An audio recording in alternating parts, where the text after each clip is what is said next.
Schiacciata da un masso, Gaia Decol, 15 anni, travolta e uccisa alla base del pilone del vecchio ponte, ferita un'amica. Purtroppo apriamo con la notizia di questa terribile tragedia la rassegna stampa di oggi, mercoledì 16 luglio. Parliamo della tragedia avvenuta ieri pomeriggio sul Piave, a Cesana Beach. La ragazza si stava arrampicando sulla scogliera, il macigno le è rotolato addosso all'improvviso. La notizia si è diffusa ieri sui siti internet dei diversi giornali, dei diversi quotidiani e anche sui social. Un rumore sordo, un tonfo, le grida di aiuto. Si consuma poco prima delle 15:30 di ieri un terribile incidente sulle rive del Piave a Cesana Beach. Ovviamente i quotidiani dedicano l'apertura a questa terribile notizia e andiamo a leggere sul Corriere le pagine 2 e 3 che sono appunto dedicate al fatto. Gaia Decol, 15 anni, muore schiacciata da un masso sotto il vecchio ponte. C'è anche la fotografia che mostra la massicciata dove si è consumata la tragedia costata la vita alla giovane. L'articolo è di Roberto Curto. Un rumore sordo, appunto, un tonfo, le grida di aiuto. Si consuma poco prima delle 15:30 di ieri un terribile incidente sulle rive del Piave a Cesana Beach. Tutto accade in pochi secondi. Gaia Decol, 15 anni, muore schiacciata da uno dei macigni che compone la scogliera di sostegno a un pilastro del vecchio ponte. Un macigno che si è mosso rotolando a valle, trascinando con sé la ragazza residente a Colderù, studentessa all'Istituto Agrario della Lucia di Feltre e valida atleta della ginnastica Feltre. La ragazza stava arrampicando la scogliera insieme all'amica, anche quest'ultima è rimasta coinvolta nel cedimento della massicciata. Nella caduta ha riportato la frattura di una mano e altre ferite più leggere. Un pomeriggio tremendo dove il dolore per la perdita della ragazzina è pari solo all'incredulità per quanto accaduto. Un incidente che riporta indietro l'orologio all'agosto di 5 anni fa, quando un incidente molto simile, sempre sulla riva del Piave, in località Campo a Santa Giustina, costò la vita ad Alessio Bortoluzzi. Pure lui quindicenne, pure lui schiacciato da un macigno che aveva provato a scalare per poi tuffarsi nel Piave.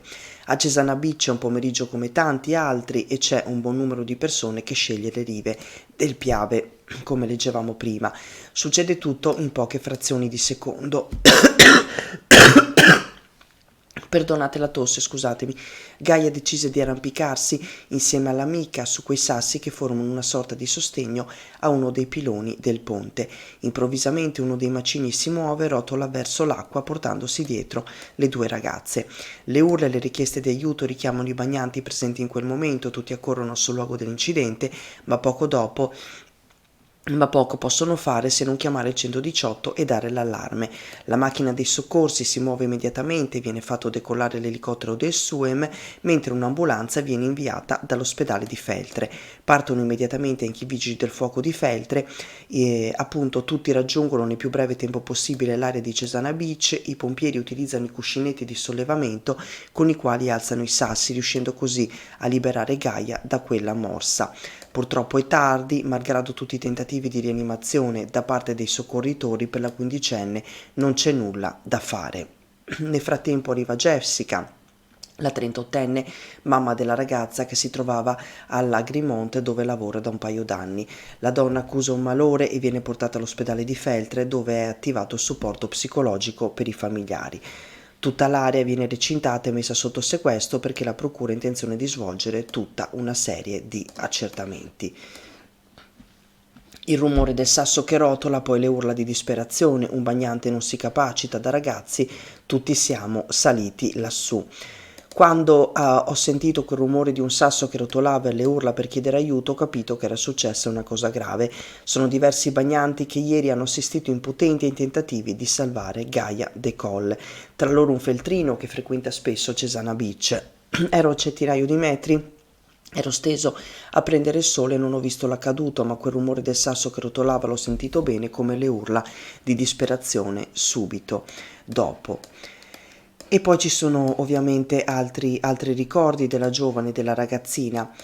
Colderù è in lacrime, educata e cordiale, una terribile disgrazia. Gaia era stata promossa all'agrario ed era tesserata con la ginnastica Feltre, una famiglia già segnata da un grave lutto che qui conosciamo bene tutti, si legge appunto sommario, e ne scrive Gigi Sosso in questo caso: lacrime lungo la strada che scende da Colderù. In questa piccola frazione di Borgo Valbelluna, arrampicata sopra l'Entiai, tutti conoscevano bene Gaia de Coll. La famiglia abita alla fine di una breve traversa dell'unica via che si chiama proprio come il paese, in una palazzina a 2 piani di colore giallo, dove ieri pomeriggio si sono vissuti momenti di dolore indicibile tra la mamma Jessica e i 2 fratelli. Il capofamiglia è morto un paio di anni fa per un male incurabile. I vicini, che la vedevano partire in motorino per andare a scuola o a ginnastica artistica o ancora a prendere il sole su Piave come ieri pomeriggio, scoppiano a piangere. Tra i residenti c'è chi ha dei figli della stessa età e non può pensare che potrebbe succedere a chiunque. Noi abbiamo dei figli che sono cresciuti insieme a Gaia e ci hanno giocato insieme chissà quante volte quando erano piccoli. Molti giovani stanno tornando col Terù e qualcuno ha aperto un'attività come l'osteria. La frazione si sta ripopolando nelle case da ristrutturare più economiche, ma resistono anche i più anziani.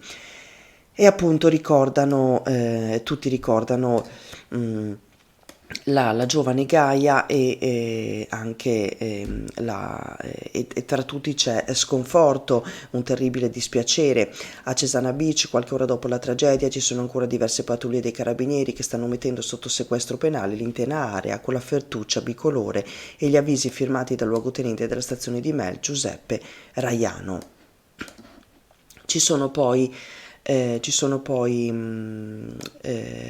anche le testimonianze delle istituzioni, dal comune al preside della scuola in cui studiava appunto la giovane Gaia. Eravamo affezionati a lei, dice il preside, il comune dice vicini alla famiglia. L'istituto di Vellai nel dolore, siamo tutti senza parole. In lutto la scuola, quell'istituto agrario di Feltre che aveva scelto con entusiasmo, e poi la sua comunità, quella rappresentata dal comune di Borgo Valbelluna. Gaia de Coll aveva finito a giugno il primo anno all'Istituto Agrario della Lucia di Feltre, sezione A dell'indirizzo professionale. L'agricoltura è una passione di famiglia. Una brava ragazza di una famiglia che conosco da sempre, spiega Flavia Colle, lentiaiese vicepreside dell'Istituto Agrario. Ho avvisato subito il preside e i colleghi di quello che era successo. Siamo sconvolti, una tragedia del genere così terribile. A Cesana ieri pomeriggio sono arrivati durante i soccorsi il vice sindaco Simone Deole e l'assessore Martino Bernard. L'amministrazione comunale, profondamente colpita, non rilascia al momento alcuna dichiarazione. Esprimono solo tanto dolore e la vicinanza alla famiglia. Chiudiamo per un attimo questo capitolo, andiamo a leggere altre notizie sempre qui sul Corriere delle Alpi. Cambiamo decisamente argomento, parliamo di lavoro, postini e corrieri, 27 assunzioni, incentivi economici e contratti full time. La contrattazione tra sindacati e azienda porta migliorie, previste anche le indennità giornaliere e di spostamento, ne scrive Alessia Forzin. 27 nuove assunzioni nella rete corrieri e pacchi, 16 portalettere già stabilizzati e miglioramenti economici con indennità giornaliere e di spostamento. Ancora, sono i risultati della contrattazione portata avanti a livello nazionale e locale dalla CISL per affrontare le nuove sfide imposte italiane, migliorare le condizioni retributive dei lavoratori e valorizzarne le competenze. Le politiche attive del lavoro rappresentano un punto centrale per affrontare la carenza di personale negli uffici postali, sottolinea Marco Sagginario della segreteria CISL SLP Belluno Treviso, sindacato di maggioranza imposte italiane. Tra i problemi quello relativo agli sportellisti costretti a muoversi in mezza provincia per ragioni di servizio. Le prossime sfide nel bellunese riguardano comunque sempre la carenza del personale. Gli operatori di sportello sono frequentemente costretti a spostarsi da un ufficio all'altro della provincia per coprire le necessità di servizio, una situazione che genera disagi e stress sia per i dipendenti che per l'utenza. Poi ovviamente sempre qui su Corriere c'è un approfondimento che riguarda la situazione dell'Alemannia. Statale Alemannia, apertura notturna stimata tra 10 giorni, coinvolto l'esercito. ANAS realizzerà nuovi valli a monte per rallentare le colate, avanti con il progetto per realizzare un lungo viadotto, si legge e ne scrive sempre Francesco Dalmas. La statale Alemannia sarà probabilmente aperta dalle 6 fino alle 21, fra una decina di giorni potrebbe essere transitabile anche di notte, una volta perfezionato altro monitoraggio. Nel frattempo, in caso di chiusura, potrebbe intervenire l'esercito con i suoi gipponi per il trasporto dei pendolari tra San Vito e Cortina e viceversa. E poi ancora, tra bonifiche e messe in sicurezza, la frana di Cancia costa 13 milioni, si legge nel titolo della pagina a fianco. Siamo in questo caso a Borca di Cadore. Ben 12 sono quelli chiesti dalla provincia alla protezione civile dopo la prima ricognizione, scrive sempre Francesco Dalmas. L'emergenza Cancia costa ben 13 milioni di euro, 12 la provincia, 1 milione circa al comune. Palazzo Piloni ha già impegnato 2 milioni di risorse proprie, metà per il primo asporto della colata detritica, l'altra per la bonifica delle aree inquinate dal gasolio. Nella certificazione dei danni fatta pervenire alla protezione civile abbiamo fatto una prima quantificazione di più di 800.000 euro, informa dal canto suo il sindaco Bortolo Sala, impegnati nel sistema di allarme, nel risarcimento dei privati e in altri interventi di somma urgenza. E poi ancora ci spostiamo nelle altre pagine, andiamo a leggere altri articoli, andiamo alle pagine che riguardano il territorio di Longarone, nello specifico la zona industriale, quella dove insistono tante aziende. Corriere tagliate in zona industriale, protestano le RSU delle grandi imprese. I lavoratori di Marcoline, Telios, De Rigo e Novatec chiedono di ripristinare le corse di agosto. La provincia risponde: ci attiviamo. Si allarga in zona industriale di Longarone la protesta per la sospensione delle corriere Dolomiti Bus nell'area produttiva dal 4 al 24 agosto. Nei giorni scorsi era stata la lavanderia industriale Spis a sollevare il caso, contestando le difficoltà che incombono sui lavoratori che utilizzano il servizio di trasporto pubblico. Ora a scendere in campo sono le rappresentanze sindacali dei grandi stabilimenti. Come dicevamo, si tratta delle RSU di Marcoline, Telios, De Rigo e Innovatec, che hanno scritto a Dolomiti Bus, al presidente della provincia, per denunciare la sospensione del servizio. E appunto la sospensione delle tratte da e per le aree industriali del Bellunese è stata resa nota da Dolomiti Bus con la pubblicazione dell'orario estivo, in vigore già da inizio di giugno, ha fatto sapere ieri sera la provincia. Ciò non toglie che, valutando eventuali istanze che dovrebbero pervenire dalle imprese e dai rappresentanti dei lavoratori, ci faremo interpreti attive. Spostiamoci ora sul Gazzettino. Anche qui ovviamente la prima pagina è dedicata alla tragedia avvenuta sul Piave, selfie fatale, quindicenne muore nel Piave. Gaia De Col si è arrampicata su un masso che ha ceduto e l'ha travolta sotto la diga di Busche, soccorsi vani, la mamma colta da malore. E andiamo dove appunto c'è dove è riportata questa notizia. Anche in questo caso sono dedicate 2 pagine. Tragedia sul Piave, c'è una fotografia che mostra la ragazzina e in alto la foto del luogo dove è avvenuto il terribile incidente, ne scrive Giovanni Longhi. Una comunità sotto shock, era timida e riservata, ma con un cuore grande, un'esistenza segnata dalla morte del padre 8 anni fa, ma aveva reagito con forza, si legge ancora in uno dei titoli. Timida e riservata, ma dal cuore grande, dall'immensa sensibilità, Gaia De Col avrebbe compiuto 16 anni. Il 17 febbraio viveva con la mamma Jessica, il fratello ed una sorella nella frazione di Colderù, nel comune di Borgo Valbelluna. Una vita serena la sua, nonostante l'età di sole 7 anni abbia dovuto affrontare la perdita del padre Paolo, imprenditore originario di Cesio Maggiore, spirato a soli 34 anni per un male incurabile, e questo grazie a mamma Jessica che con amore ha saputo aiutare i suoi figli ad elaborare il lutto subito.